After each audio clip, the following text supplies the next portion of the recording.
I have two questions, or like two topics of questions directed at the UVA personnel up here. My first question is, what will UVA's response be to anything that might happen on August 11th? Will the Nazis be allowed to march at UVA again? And if no, how will this situation be handled? And finally, how will the university be treating the student activists who counter the Nazis and the white supremacists? Because so far this year, the students in the community who have stood up against these Nazis are the ones who are facing repercussions. So that's my first question.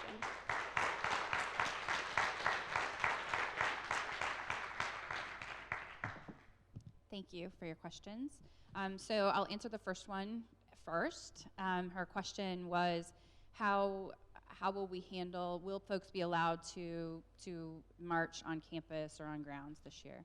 So we too made policy changes after last year's events, and the lawn was not considered a facility on campus last year.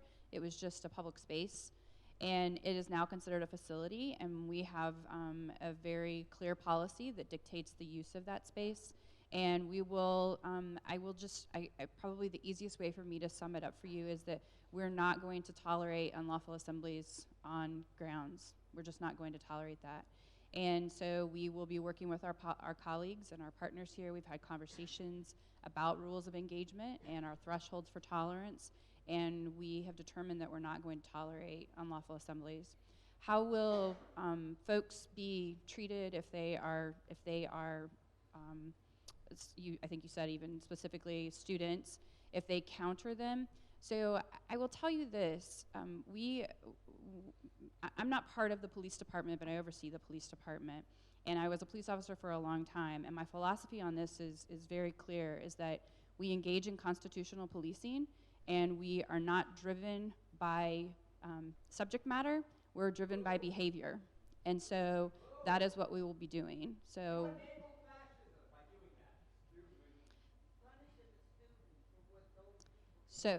So we will be, I'm just sharing with you what our philosophy will be in terms of police officers and what we're constitutionally bound to do. So will unlawful assembly be called on students who pay to go to the university, who are protecting the university and protecting themselves? So that's not what I said. Well, I'm just asking. Yeah, so the answer to that is no. The answer to that question is that, for one, students have very different accessibility according to our policy. And so the lawn is a place where students can assemble and don't necessarily have to make a reservation, providing there's no other university-sponsored event going on there. So it's fairly difficult for you to unlawfully assemble as a student. What about the community that stands with us? As you probably know by the policy, I'm sensing that you've read the policy, because the community that is commingled with a student group is considered affiliates in that particular moment. Okay, and then my second grouping of questions is, earlier you were talking about like UVA's health systems. So I was wondering why the medical bills for the people who have survived any trauma that happened and anything that happened on August 11th and 12th, why the money from the benefit concert hasn't been received to them, and why no medical bills for any students or community members who went in and out of that UVA hospital hasn't been paid for, even though the university and the concert all said they were going to pay for those bills. So I don't know the answer to your question, because I just don't know the specifics of it. If you'd like to get with me, I have cards up here. I would love for you to touch bases with me and share with me those specific instances, and then I can follow up and get you an answer. Why can't you read the Bible on the steps of the rotunda? Next. No answer to that one.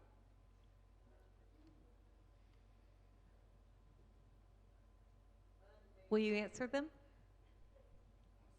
So I think that we have rules for this. We'll take a question at the microphone. Yeah, so I think if you're willing to come up and... Mr. Fogel, you can come back up if you'd like. I feel like that's the appropriate thing to do.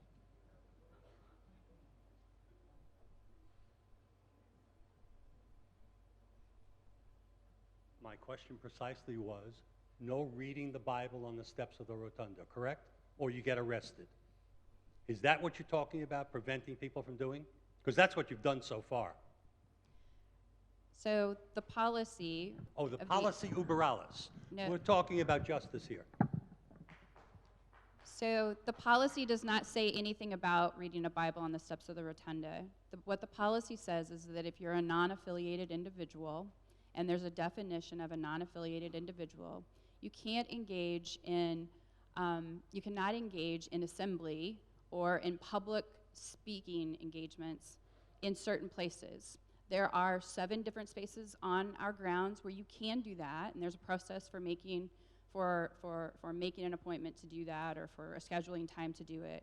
If someone calls our office and tells our office, I intend to violate your policy on this day and time by doing blank, we have an obligation to respond to that. No reading the Bible on the steps of the rotunda, correct? That's incorrect. Oh, you are allowed to read the Bible on the steps of the rotunda? And why did you threaten that alum to arrest him if he didn't leave? That individual called our office, let us know that he intended to violate a policy and when he intended to do it. That's Policy. very different than sitting on the steps of the rotunda, unbeknownst to anyone, and reading your Bible. Oh, So those are very different things. We can read the Bible as long as we don't tell you about it in advance. Is that what you're saying? I mean, this is bizarre. How about when your definition of unaffiliated people, what about the descendants of the 5,000 slaves that built your university, that endowed it with $9 billion? Why aren't they somehow affiliated with the university? Why can't the descendants of the slaves that put you in this position be allowed on campus? The same way other, quote, affiliated people are. So I don't know the answer to that question. That's what I thought.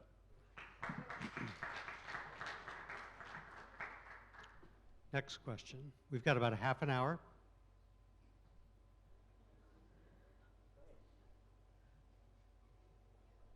I have 2 questions. One to the state police. If I heard someone mention earlier that the state police watched them spit, white supremacists spit in the face of a black man, and they chose not to do anything. What will be different this year? Will your policemen be able to arrest them then? Yes, ma'am. They would make an arrest this year relative to that. So, Yes. and such as the people that were beaten up, they'll stop that, and that were being violent, they'll stop the violence? Yes, ma'am. We plan to stop the violence. Thank you. To the city police, thank you for mentioning that, yeah, y'all recognize that y'all did things wrong. Can you give us a couple, like 2 or 3 examples of what the police did wrong last year?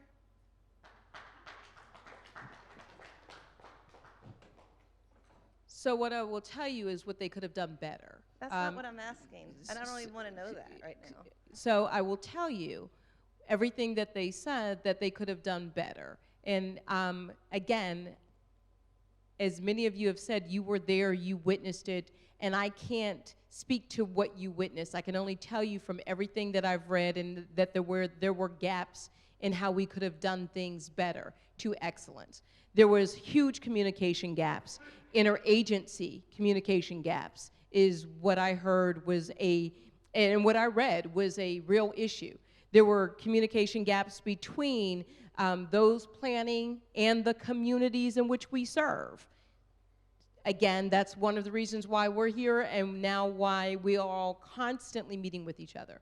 There were communication and even directives and training on how individuals, police officers, would respond to different incidents that were occurring during, either directly on the around the monuments, the pedestrian mall, and out. There seemed to be confusion as to who had authority to respond in a certain way.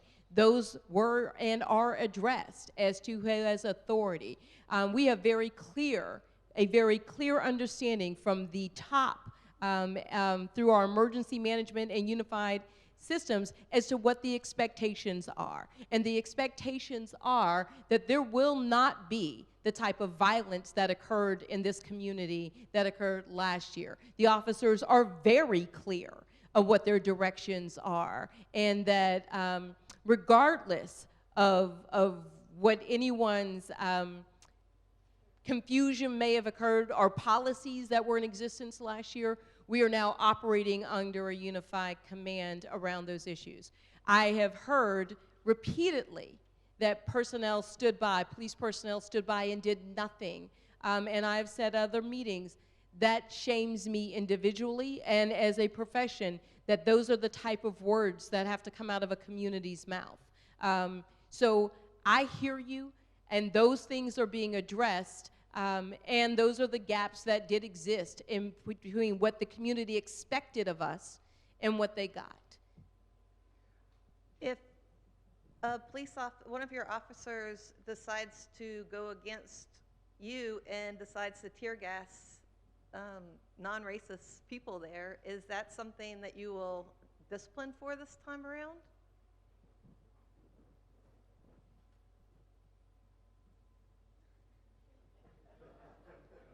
Yes. That was I a hate to city give you a thing, though. That was a city police. Okay. Here. Well, he said yes, so that does appear to be an answer. Yes. Everyone will be very clear on the policies. But more importantly, and I think what my department is learning very quickly, and what the community is learning very quickly about me, is that I am consistent. My yeses are my yeses and my nos are my nos. We will have very clear policies, and if there are violations of policies, I can guarantee you, we are in the house of the Lord, so this is not a good place to get struck by lightning, that we will, my yeses are yeses, that they will be investigated, the policies will be vetted to make sure that they were in compliance and they were trained, and the appropriate response will be taken. I hear you want to say, will they be disciplined? I can't say anything until I know the circumstances under which that occurred. But will there be the appropriate personnel response? Yes. Thank you. And one last, just a comment. Last year, in both occasions, the white supremacists had police escorts in and out. I would love to see the people of color have escorts in and out through the whole weekend.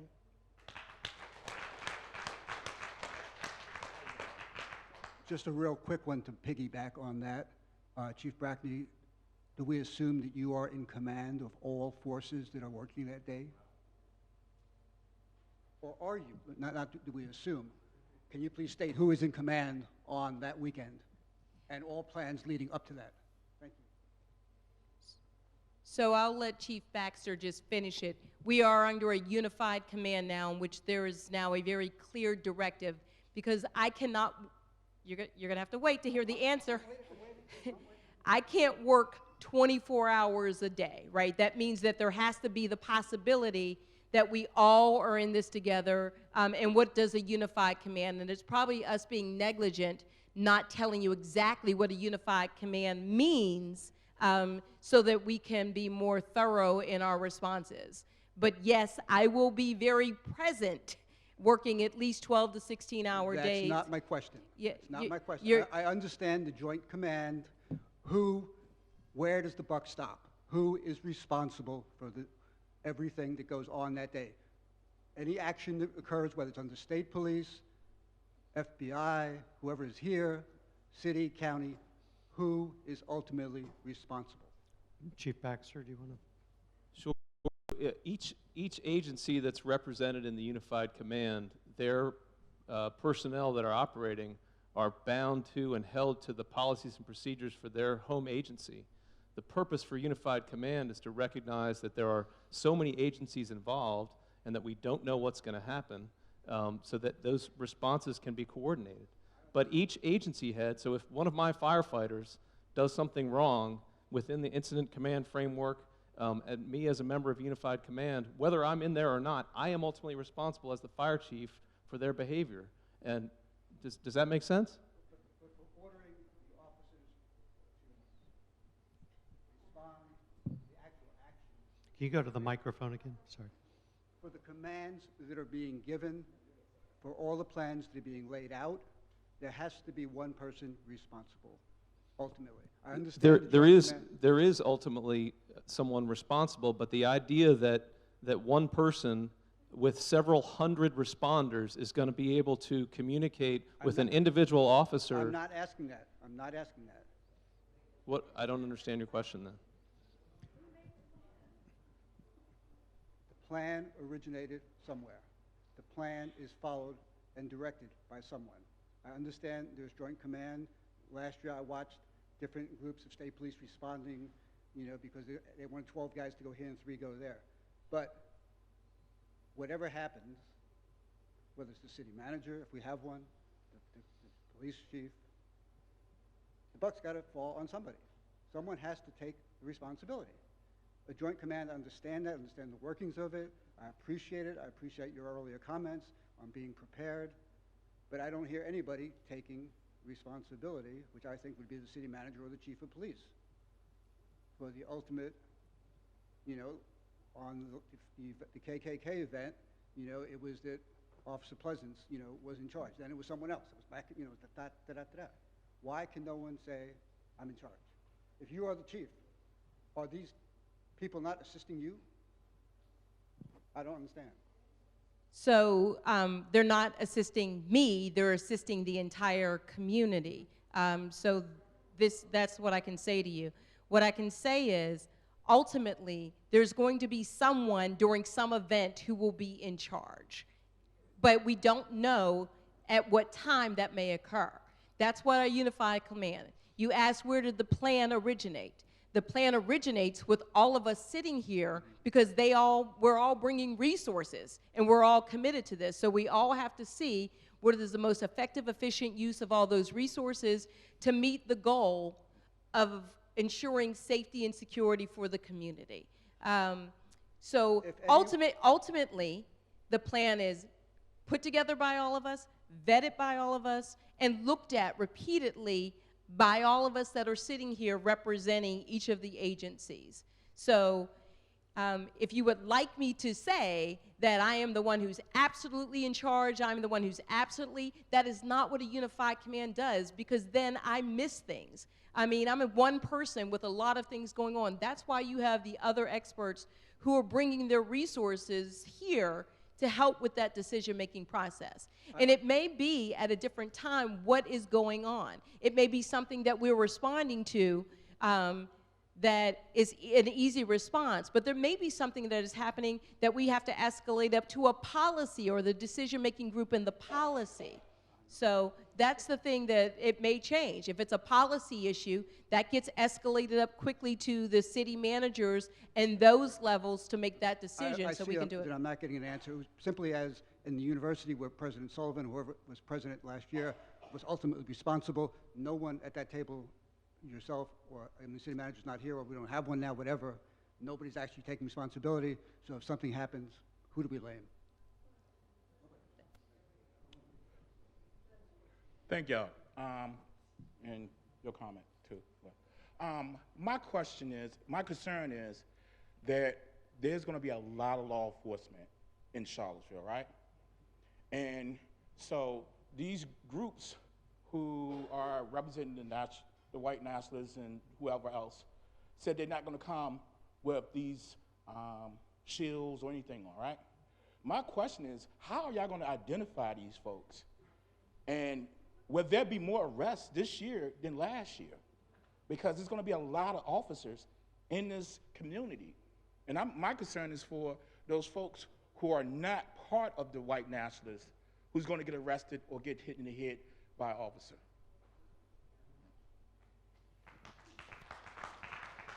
So you are correct. In response to just how do we identify, there was a gap last year in being able to effectively identify, and the reports have all said this, those persons who were coming in willing to disrupt.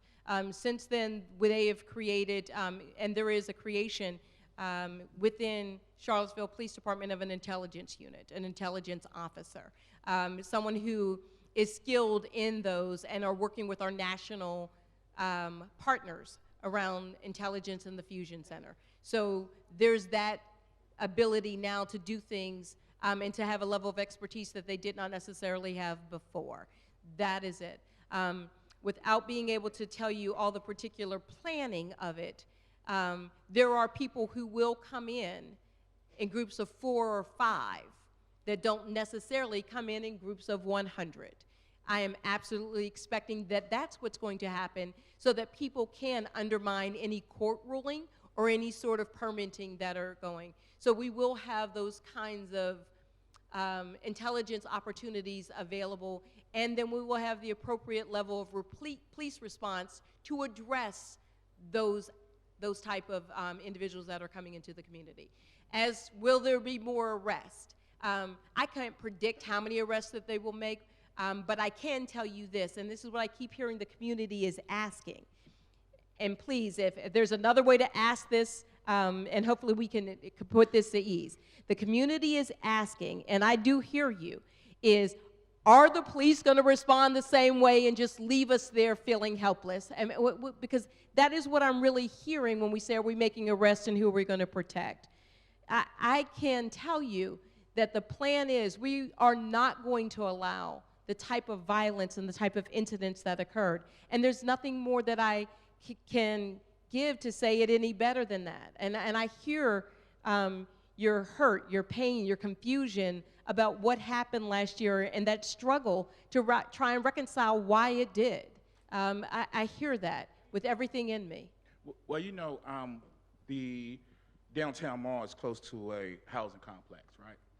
And African Americans are not too keen with police officers anyway, right? And my question, I guess, is, will they be protected because those folks was actually heading down to the community, right? And two, I'm not really worried about the white nationalists, right? I'm worried about the community people who's in the moment, the officers don't care who they are and arrest them and bust them in the head. That's who I'm worried about. Because the young lady just said she was helping and she got pushed, right? On July the 8th, they tear gassed, you know what I'm saying, the community people. That's what I'm concerned about.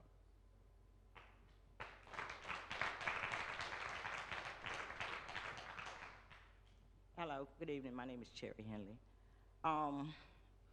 I guess just sitting there, I was just getting so frustrated, so I had to get up. I guess I've been wanting to ask this question for the city and many people.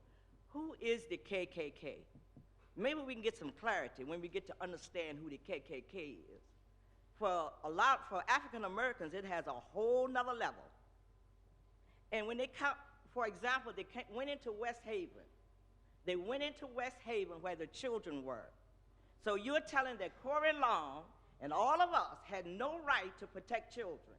That's why I want to ask, one of my questions is for you guys to answer, who is the KKK and what is their mission? And also another thing is, I'm wondering why Jason Kessler has not been arrested. Especially when our people are being arrested for simple crimes. Police profiling, going to jail for not telling your police officer that you didn't move, and doing 6 months and 12 months and 3 years and all that crazy crap. And you got people who come into the neighborhood who are saying that I'm ready to kill you, and I will kill black folks, and all of this. And he has never even had an obstruction of justice charge, which they throw on African Americans every day. Another question, and let me see, that may be my last. Oh, and along with that, Mike, I know you remember, Jeff, when they did the gang report. They came into our neighborhoods. There is no gangs in Charlottesville. That's a lie. The children can't even spell gang, God forgive me. Let me tell you something. There's no gangs in Charlottesville. They came into our neighborhoods and all around and did the gang report. Why is not the KKK on that gang report?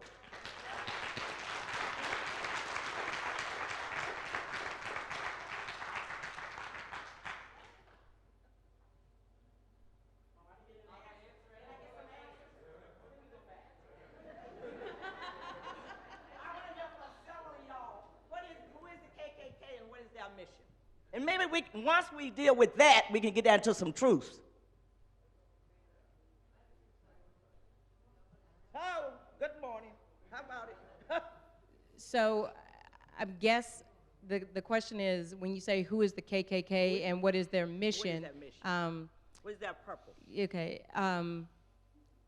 as an African American woman, I've never been recruited by them and never been part of that. So typically, I don't have the access to what their mission is. You know your, But- do you excuse know me, your heritage? Do you excuse- know your grandparents? So in terms of where they originally originated and what they were here for, we are all understanding that they very much believe in privilege and race dominance. I am very comfortable with being able to say those things as to what their purpose is. We all know that the purpose is to do exactly what is occurring, to disrupt, to dominate, and then to suppress. So I guess when I'm answering the question, I'm just trying to see where we're trying to move forward with as to how that gets us into a better place and space of having a conversation about how we can prepare, or where you might think that would help us to prepare. The KKK has actually evolved into a lot of things. It doesn't look the same traditionally as it has. The KKK has taken its mask off a long time ago and has put on business suits, uniforms, and everything else. So when you're asking me Yes. what does the KK look like and what is their mission, we should all not be fooled by when they show up in their cloaks and their, as they call those days, and whatever that is that looks like. So I hear you and understand that there are groups that are to be feared, and we know who do nothing but instill fear in different communities. So I don't know if this was just part of my civics lesson today. I don't know how I can give you a more thorough answer as to how that moves us forward. And part two of the question, I don't remember what the second part was. I'm sorry. Jason Kessler, he has never been charged for anything. Yeah. Found not Yeah. guilty. Yeah. Yeah. If it was one of ours, they would have been easily over at ACRJ. Yeah, I can't Or- speak to yeah. the judicial process in which he was exonerated or found not guilty or whatever that is. Wait, the bigger- is he a lawbreaker? If he was arrested, I would probably say yes. He would have to be a lawbreaker. Is he doing anything additionally to get additional charges? If that was the case, then he would be arrested if there were other laws that he was violating. Okay. And what was the last question I asked? Oh, is anybody else got any question for the KKK? Huh? I'm sorry. You asked a question, Cherry, about the gang The gang report report. that was out in the community some time ago. And I'm not a member of the GRACE Task Force, and I'm not going to be able to tell you what the whole acronym is, but I can tell you that what that report was about at the time, and I don't know that it would say exactly the same thing today that it did years ago when that report was made, was about how many individuals in either Charlottesville or Albemarle County, because it is a joint group, meet the definition that the state of Virginia has for being a part of a criminal street gang and are documented as such. And that was what that report was about. And I don't think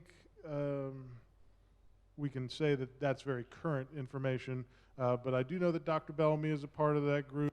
I know that the chief will be joining that group, I believe. But I have to get back to you on that. I mean, and so why would they have not been in there? I don't know that. Can you define gang?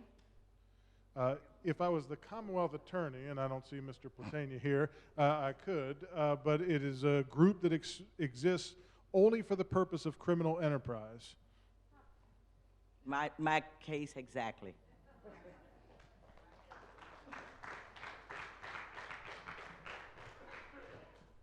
Good evening. I have two questions. One is, I missed your name, from UVA. And I just want to give you a perspective of how our low-wealth community really, really feels. And I'm not feeling what I'm hearing in here pertaining to the low-wealth community. So my question, and you probably can't answer it, I might have to ask the new president, when is the university going to say publicly they are sorry to the community? I think with, with kids, when we're raising kids, one of the things, and even with grown-ups, one of the things that makes you move forward is to really say, I'm sorry, and how do we move forward? But what we hear is, how do we move forward? But nobody's saying, I am sorry for what has happened. Same thing for the city. I've said this several times before Ms. Sullivan left, that she needs to apologize. Those kids were beat mercifully. And some of the Tinky Torch people were alumni of UVA. And, so that was one question. The perspective that I wanted to share with you is that the low wealth community felt like the downtown businesses was all about, the security was all about that. It wasn't about the neighborhood. And when I look around in this room, a lot of my peers are not in this room. And those are some of the folks that that the conversation needs to be happening with. What I am afraid of is that my folks in the neighborhood is going to protect their community, no matter what kind of shape it is in, and they're going to be the first ones to get arrested. Also on the 24th of July, there is going to be a trial. They're here. We see them because we have intelligence to tell us who they are. So I think some of the stuff that you all are working on should be happening right now because they're in the neighborhood. And I think folks in our community want to hear, how are you going to, Crescent Hall is a block from where they were headed, and Friendship Court. And you have people who is going, good people, who's going to protect their neighborhood, and we don't want to see them get arrested. So what plans do you all have for the neighborhood folks who is going to protect their neighborhoods?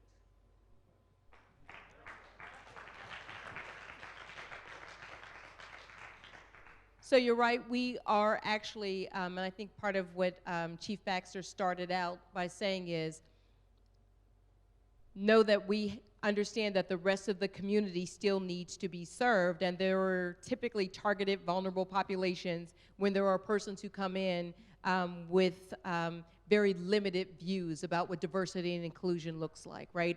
And that's around religious beliefs, that's around race, that's around gender, that's around socioeconomics, it's around all of those other issues. So part of our planning strategy, without telling all of the details, because if we do not believe that there are people in this community who are interested in our tactics so that they can counter-surveil us, I would be foolish as well to believe that everyone here is here with good intentions. So what we have identified, and there are those populations that you say are low wealth, there are those populations that are African American, have certain religious beliefs, who have certain communities that are vulnerable. LGBTQIA communities are all vulnerable when it comes to the type of groups that Mr. Kessler would bring into this. Part of our strategy this time around in our planning is twofold, to have dedicated patrolling areas where there will be a law enforcement presence patrolling dedicated to those vulnerable communities, with the ability to leverage quick response resources is the best way I'm going to put it, if there are any sort of intelligence that we get either from on the ground uniformed presence or through any other intelligence gathering means that we have. So as I am telling people, if there are additional events that you're planning in the communities, VIPs, there are communities who have come to us and said, we feel vulnerable and we are having, with Friendship Court directly, that kind of, we're having this with them in that community specifically as a vulnerable population. And when I use vulnerable population, please don't mean, or don't take it to mean something other than those are the communities that are typically targeted by those who come in with these very divergent views than the rest of us that are sitting here in this community today. But we have intelligence, it's not your intelligence, but we have intelligence who are underground, who basically have notified us, you all are targeted. Yes, And ma'am. so, you know, when that get out in our community is going to defend, because we have elderly and we have children in that neighborhood. And as an advocate in the in the community, I am just afraid that some of the things that I've heard you say about, you know, the police and how y'all are doing things, is that how is this going to also impact our low-income community, because they are going to defend. Let's not sugarcoat it. They are going to defend because that's their community, wrong or right. And so I don't want to see innocent people who are just trying to defend end up in serious, serious trouble. So what are your plans for that, is what I'm asking. And I hear you about all of the other stuff, but I don't see, and I haven't heard, and I don't know, because I don't need to be in everybody's room, but I don't know if you all have been meeting with community people talking about those specific issues. Yes, ma'am, we have been. Okay, Yes, ma'am. all right, thank you. Hi, I just had a quick question about some of the words that were used tonight. One of my favorite, posturing, appropriate, training. We've heard a lot of words, but not a lot of explanation or actual plans as to how things are going to be different than they were last year. So I get that the violence is not going to happen, but how is it not going to happen? Because I haven't heard anything that wasn't said or done last year. Thank you. One of the things we have committed to doing is releasing more and more of that information as we get closer. And this is a starting point in the conversation. This feedback has been really helpful. I'm glad we've had 2 members of council here to hear this. We've recorded it, and we will share this and continue to get your feedback. If your question didn't get addressed tonight, we hope you'll write it down as you go outside. We have a table with some cards. And we'd also draw your attention to the website, charlottesville.org/resiliencyville. And that's a place where, as Chief Brackney said, we'll add some ability for you to give us comments there. But my email address and phone number is already there. Please take advantage of that. I'll be glad to accept that feedback. If you have events going on in the community, we want to get them on that calendar. We already have 4 or 5 community events that we know people are going to want to come downtown to participate in. And so we want to share that information as well with the community. Thank you again for coming tonight. We really appreciate it. And thank you, Pastor Edwards, for having us. Thank you.